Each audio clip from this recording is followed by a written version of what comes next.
नमस्कार साथियों, मैं doctor Manish Yadav, Rajshree Ayurveda spine clinic, Kanpur, Ashoknagar, Uttar Pradesh. हमारे साथ में आज एक मरीज हैं, दिनेश दुबे जी। आपने हमको अभी दिखाने आए थे 21 तारीख को, 21/2/2024 को, और आपको कमर में पिछले 10 सालों से दर्द था, जिसमें कि जो है आपने पहले 5 मार्च 2022 को एक MRI कराई।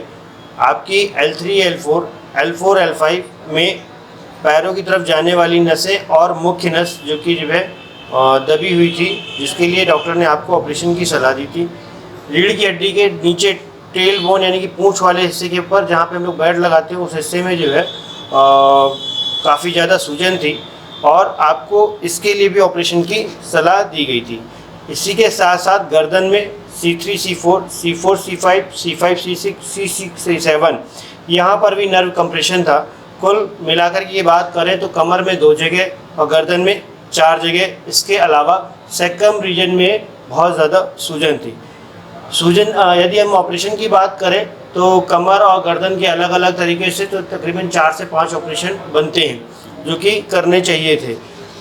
हम लोगों ने अभी नई एक MRI कराई, उसमें जो है दोबारा से जो देखा कि जो L4, L5 और L5S1 थी, उसके अलावा पिछले साल से जब MRI से अभी एक MRI में आपकी नई MRI में एक नस और ज़्यादा दब गई, जो कि थी L3, L4, और गर्दन में जो है C2 और C3 भी दोबारा से दब गई। बीमारी सीवियर कंडीशन में पहुंच चुकी है और हम लोगों ने बाबूजी के भी 20 थेरेपी कर दी हैं, और 20 थेरेपी में आज हम जानेंगे कि बाबूजी को कितना आराम है, ये उनकी जुबानी। और साथ ही साथ आपको ये भी बताते चले कि कंप्रेसिव माइलोपैथी है, जिसका एलोपैथी में बिना ऑपरेशन के कोई हल नहीं है। और हमने बाबूजी को आश्वस्त किया है कि हम लोग जो थेरेपी कर रहे हैं, लगभग 30 थेरेपी के बाद जो कुछ चीज़ें की जाएंगी और एक्सरसाइज करनी पड़ेगी, ऑपरेशन से लगभग हम लोग आपको एक लंबी उम्र तक सेफ भी रखेंगे। ऑपरेशन के अलावा जो बीमारी है जिसकी वजह से आपकी गर्दन ने घूमना बंद कर दिया है, प्रॉपर आपकी रीढ़ की हड्डी का झुकाव बंद हो गया है, वो भी धीमे धीमे वापस आ जाएगा। ऐसा हमने आपको वादा किया था।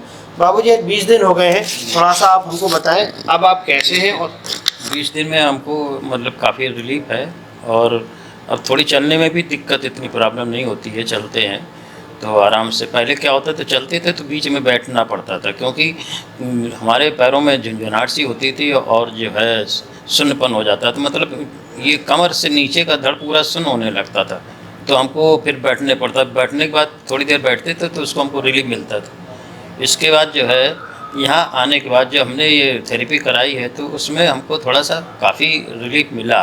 रिलीफ क्या मिला, अब हम जो है कम से कम आधा किलोमीटर पैदल चल लेते हैं, और उसमें हमको इतनी ज़्यादा प्रॉब्लम नहीं होती है कि हमको बीच में बैठना पड़े। अच्छा, अभी तक थोड़ा सा दर्द था तो उसमें भी हमको आराम मिला। आराम क्या मिला कि जो ये ब्लड कपिंग करते हैं उसमें काफ़ी, जो रीचिंग करते हैं उसमें काफ़ी हमको उस दिन, जिस दिन पहले दिन किया था, उस दिन हमको काफ़ी रिलीफ मिला था, और उससे कुछ दर्द में भी हमको काफ़ी फ़ायदा मिला। ठीक है बाबूजी, थोड़ा सा जो पहले की स्थितियाँ थीं, जो सर्जरी की स्थिति थी और जो रीढ़ की हड्डी में टाइटनेस थी और जो बॉडी में कड़कपन था, थोड़ा सा इनके बारे में बताएं। अच्छा, पहले ये था कि जब हमने डॉक्टर को दिखाया था, एलोपैथिक डॉक्टर को, तो उन्होंने ये कहा था कि आपका ऑपरेशन होगा और ऑपरेशन से ही ये सही हो पाएगा। तो हमने कहा ऑपरेशन, तो एक तरफ उन्होंने कहा कि एज भी आपकी हो गई है, अब ऑपरेशन कराना ठीक भी नहीं है, ज़्यादा एज में दिक्कत होगी। तो दवाइयों के थ्रू हमको मतलब इलाज किया उन्होंने, पर उससे हमको क्या हुआ कि उसका साइड इफ़ेक्ट ये हुआ कि जब कुछ दिन तक दवा लेते रहे, तो इसके बाद हमारे हाथ पैर में थोड़ी सी दिक्कत ये हुई कि जब हम कोई चीज़ गिलास उठाते थे तो हमारा हाथ कँपने लगता था, मतलब वो होने लगता। तो उस दवा को हमने डॉक्टर की सलाह से बंद कर दिया। तो जब बंद कर दिया तो फिर हमको कुछ आराम मिल गया। तो ये चीज़ थी, हमको पहले ज़्यादा दिक्कतें थी बहुत, जब इसके पहले। तो अगर आपके पास ऐसी कोई समस्या रहती है, आप हमसे मिलना चाहते हैं, तो दिए गए एड्रेस पे या फिर आप आपको मिल सकते हैं। जी जी जी। बाबूजी के लिए जो कंप्रेसिव माइलोपैथी है, यदि आपने अपनी MRI देखी होगी, यदि आपको कंप्रेसिव माइलोपैथी है तो डॉक्टर सिर्फ और सिर्फ सीधे सर्जरी बोलते हैं, और कंप्रेसिव माइलोपैथी के हमारे पास तकरीबन 25 से 30 पेशेंट हैं और आज के नहीं तकरीबन 5-6 साल पुराने पेशेंट हैं और आज तक वो सही चल रहे हैं जी। और ये पेशेंट समय समय पर हमसे मिलने आते रहते हैं। इसका मतलब है कि वो दुरुस्त हैं और उनकी अभी तक सर्जरी नहीं हुई है। जी। आप यदि डरते हैं सर्जरी से, बचना चाहते हैं, तो आयुर्वेद में एक ही ऑप्शन है, यहाँ पे आप आ सकते हैं। हाँ, यहाँ आएँ, समय निकाल के आएँ कि एक लंबा समय लगता है थोड़ा, 10 दिन 20 दिन, ये आपकी एमआरआई पे डिपेंड करता है। इतना समय और थेरेपी के पर्पज से ही है। धन्यवाद, नमस्कार।